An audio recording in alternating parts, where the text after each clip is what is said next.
Hi there, this is Brenda Knoll.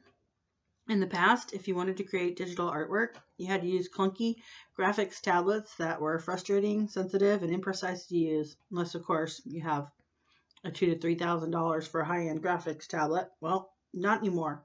Today, you have a wealth of options, including your smartphone. This class is an introductory course on creating digital art.